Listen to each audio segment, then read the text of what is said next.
மாவட்டம் சோமையம்பாளையம் ஊராட்சியில் அதிக அளவில் முறைகேடுகள் நடப்பதாக முன்னாள் தலைவர் ரங்கராஜ் குற்றச்சாட்டு.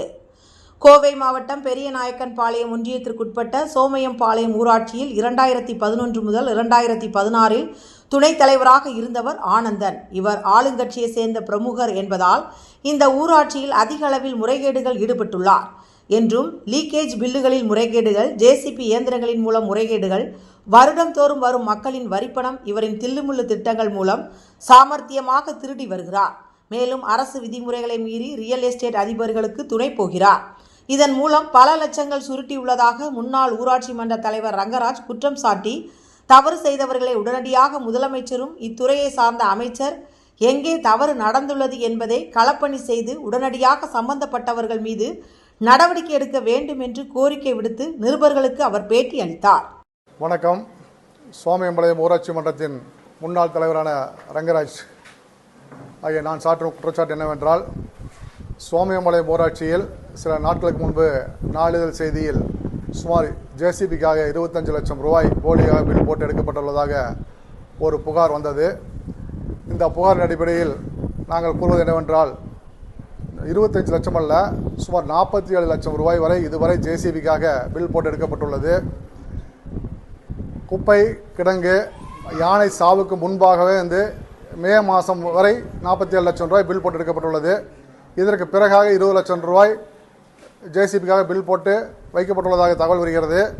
இதுவரை 5 மாதங்களில் மட்டுமே இந்த 47 லட்சம் ரூபாய் எடுக்கப்பட்டுள்ளதாக சொல்லப்படுகிறார்கள். என் மீது 2020-21 சோமையம்பாளையத்தின் முன்னாள் ஊராட்சி மன்ற துணைத் தலைவர் திரு ஆனந்தகுமார் என்பவர் கூறிய குற்றச்சாட்டு என்னவென்றால், சுமார் 7.5 லட்சம் ரூபாய்க்கு ஜேசிபி நாங்கள் ஓராண்டிற்கு ஓட்டியதாக குற்றம் சாட்டப்பட்டார்கள். ஓராண்டிற்கு 7.5 லட்சம் ரூபாய் தான் நாங்கள் ஓட்டினோம் என்றால், இன்று 6 மாத காலங்களில் 47 லட்சம் ரூபாய்க்கு ஜேசிபி ஓட்டியுள்ளார்களே. அப்போ இது எந்த வகையான குற்றச்சாட்டு என்பதை நீங்கள் தான் கண்டறிய வேண்டும். இது மட்டுமின்றி நாங்கள் சோமையம்பாளையம் ஊராட்சியில் எங்களுடைய பதவிக்காலம் முடிந்து வெளியே வரும்பொழுது சுமார் 3,61,00,000 ரூபாய் பணம் கையிருப்பு வைத்துவிட்டு வெளியே வந்தோம். இதுவரை அந்த பணம் என்ன ஆனது, இது எவ்வளோ மீதம் உள்ளது, இதற்காக என்னென்னலாம் செலவு செய்தோம் என்று எதுவும் தெரியவில்லை. நாங்கள் டெண்டர் வைத்துவிட்டு வந்த எந்த ரோடு ஒர்க்கும் இதுவரை செய்யப்படவில்லை. ஆனால் என்ஆர்ஜிஎஸ் ஒர்க்கில் வந்த 86 லட்சம் ரூபாய் ரோடு ஒர்க்கை அனாவசியமாக இவர்களுடைய தலையீட்டின் காரணமாக கேன்சல் செய்யப்பட்டுள்ளது. இன்று வரை அந்த ஒர்க்கு எந்த விதமான முன்னேற்றம் இல்லை, கேன்சல் செய்துவிட்டார்கள். மேற்கொண்டு 15 ஃபைனான்ஸு ஊராட்சி நிர்வாகத்தில் பொது நிதியிலிருந்து வச்ச டெண்டர் ஒர்க்கு எதுவுமே செய்யப்படவில்லை. இது உண்மை கடப்பில் உள்ளது. அது மட்டுமின்றி இந்த 6 மாத காலங்களில் லீக்கேஜ் பில்லாக சுமார் 20 லட்சம் ரூபாய் எடுக்கப்பட்டுள்ளது. 20 லட்சம் ரூபாய் லீக்கேஜ் பில் எடுக்கப்பட்டுள்ளார்கள். ஓராண்டிற்கு எடுக்க வேண்டிய பணத்தை 5 மாதங்கள் எடுக்கப்பட்டுள்ளது.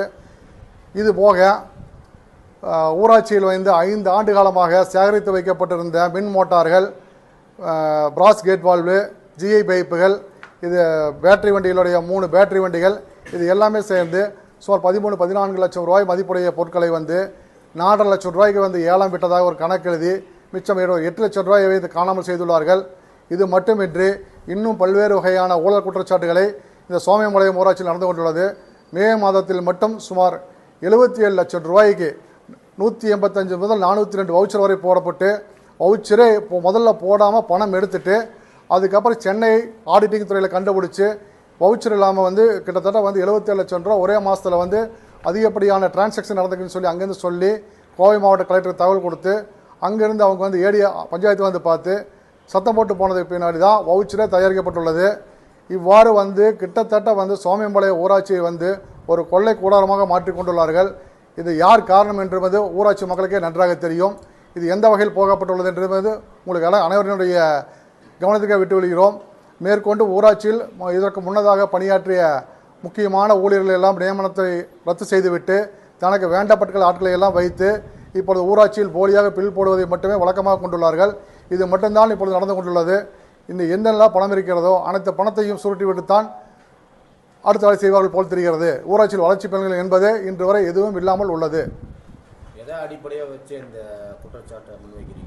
இது நாளிதழ் செய்திகள் மற்றும் நாங்கள் விசாரித்த வகையில் எங்களுடைய புலன் விசாரணையில் எங்களுக்குன்னு அங்கே ஒரு இது இருக்குமில்ல, நாங்கள் தெரிஞ்சுக்கிட்ட வசதியில் ஜேசிபி போன்ற வகையில் பார்த்தீங்கன்னு சொன்னீங்கன்னா கிட்டத்தட்ட 47 லட்சம் ரூபாய் போலியான வகையில் பில் போட்டு எடுத்துக்கிறாங்க. இது உண்மையாக பொய்யான்னு சொல்லி அந்த கேஷ் புக் எடுத்துகிட்டு வர சொல்லுங்கள், நாங்கள் தெளிவாக விசாரிச்சு சொல்கிறாங்க. ஐயா இந்த குற்றச்சாட்டை வந்து நீங்கள் மனுவாக கொடுத்துருக்கீங்களா? மனுவாக கலெக்டர் கொடுத்துருக்காங்க. இதையா மனுவாக கொடுத்துருக்குறோம்.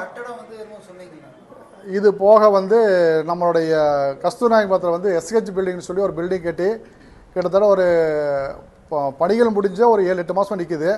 இது இன்னுமே திறப்பலா பண்ணி பொதுமக்களிடம் ஒப்படைக்கப்படாமல் உள்ளது. இது மட்டுமின்றி கணபதி நகரில் வந்து ஒரு 60 குடும்பங்கள் வந்து இன்று ஒரு ரோடு ஒர்க்காக வந்து காலி செய்யக்கூடிய சூழ்நிலை உருவாக்கியுள்ளார்கள். அவர்கள் வந்து எந்த விதமான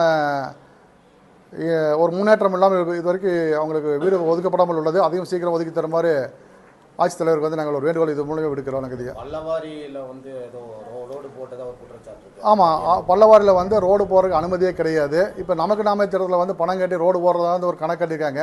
யாரோ ஒரு லேஅவுட்டில் வந்து லேஅவுட்டுக்காரரை பயன்படுறதுக்கு வேண்டி வந்து தண்ணி போகக்கூடிய பல்லவாரியை வந்து அடித்து ரோடு போட்டுக்கிறாங்க. இது வந்து ஒரு மிகவும் தவறான ஒரு முன்னுதாரணமாக வந்து தெரிவித்துக்கிறோம். துப்புரவு பணியாளர்களுக்கு வந்து தூய்மை காவலர்களுக்கு துப்புரவு தற்காலிக பணிகளுக்காக மாதந்தோறும் இதுவரை 3 லட்சம் ரூபாய் பணம் எடுக்கப்பட்டுள்ளது.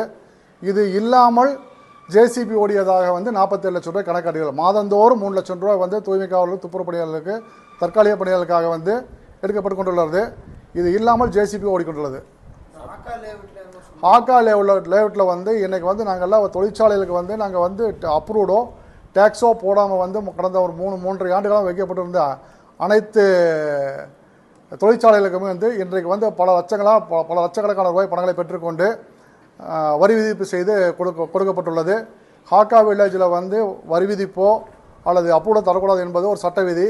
அதையும் மீறி வந்து இன்றைக்கி எல்லா கம்பெனிகளுக்கும் வந்து டேக்ஸ் போட்டு கொடுக்கப்பட்டுள்ளது. இதில் பல லட்சம் ரூபாய் கைமாறப்பட்டுள்ளது. அதிகாரிகளோட பங்கீடு என்ன? அதிகாரிகள் முழு வீச்சில் வந்து ஒத்துழைப்பு தராங்க ஆளுங்கட்சி பிரபலர்களுக்கு. அதிகாரி தான் அவங்க என்ன சொல்கிறாங்களோ அதை கேட்டு நடக்கிறாங்க. தப்புன்னு தெரியுது அதிகாரிகளுக்கு. ஆனால் கேட்டங்களை பிரஷர் நாங்கள் என்ன பண்ண முடியும்னு சொல்லி கேட்குறாங்க. இந்த சூழ்நிலை இப்போ போயிட்டு இருக்குது. இந்த உண்மை இந்த குற்றச்சாட்டை வந்து இங்கே இருக்கின்ற அதிகாரிகளை வைத்து விசாரிக்கிறதை விட சென்னையிலிருந்து பிற மாவட்டங்களைச் சேர்ந்த அதிகாரிகளை வைத்து விசாரித்தால் மட்டுமே உண்மைத்தன்மை வெளிவரும் என்பதை இதன் வாயிலாக நான் தெரிவித்துக் கொள்கிறேன். ஏனென்றால் இங்கே இருக்கின்ற அதிகாரிகள் எல்லாத்துடைய வாயும் இவர்கள் வந்து வேறு வகையில் மூடி மறைத்து விடுகிறார்கள். மாநகராட்சி ஆகுதுன்னு சொல்லியே தான் வந்து இவங்க எல்லா பக்கமும் வந்து என்ன தப்பு பண்ணாலும் யாரும் கேட்க போகிறதில்ல.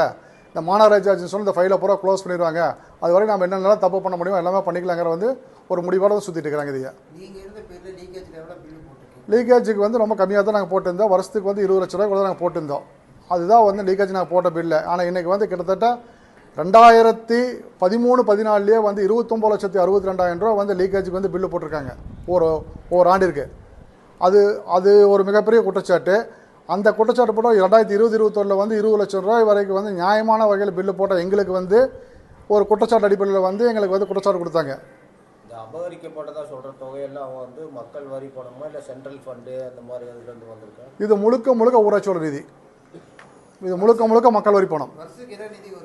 கிட்டத்தட்ட 4-4.5 கோடி ரூபாய் வரைக்கும் வந்து ஊராட்சியில் வந்து வரி வசூலாகும். யானை இறந்தது வந்து கெமிக்கல் கலந்த பிளாஸ்டிக் கழிவுனால அது இறந்தது. அது ஒன்றும் பில்லு போடலை. அது ஒன்றும் பில்லு போடுவாங்க. இது வந்து மே மாதத்துக்கு முன்னாடி வரைக்கும் நடந்த பில்லுக்கு மட்டும் 47 லட்சம் ரூபா. இதற்கு பின் நடந்த பில்லுகள் இது இன்னும் போட்டு வச்சுருக்காங்க. இன்னும் வந்து விடுவிக்கப்படவில்லை. இது உண்மைத்தன்மை வந்து வெளிக்கொண்டு வந்து மக்களுக்கு வந்து நடவடிக்கை எடுத்து கொடுத்து நியாயமான முறையில் வந்து என்ன செலவாகுமோ அதை மட்டும் கணக்கு எழுதிட்டு மிச்சத்தை வந்து அந்த இடத்துலேருந்து மீட்டு இது சேர்த்துனது. அரசாங்கத்துடைய பணம், அரசாங்கத்துடைய நிதி வந்து பொதுமக்களுடைய வரி சிறுக சேர்த்த பணம். இது ஒவ்வொரு கிட்டவோ வந்து வரி வசூல் பண்ணி சேர்த்த பணம். இது ஒட்டுமொத்தமாக ஒரு 47 லட்சம் ரூபாய்க்கு வந்து நீங்கள் ஜேசிபி ஓட்டுறேன்னு சொன்னீங்கன்னா கிட்டத்தட்ட 6 மாதத்தில் வந்து ஒரு ஜேசிபியோ 2 ஜேசிபியோ நிற்காமலாம் கூட இவ்வளோ காசு வராது. இதுனா எத்தனை லட்சங்கள்? சுமார் 47 லட்சம் ரூபாய்ன்னு சொல்லி அளவு கடந்த தொகை. இது அதிகப்படியான தொகை. இது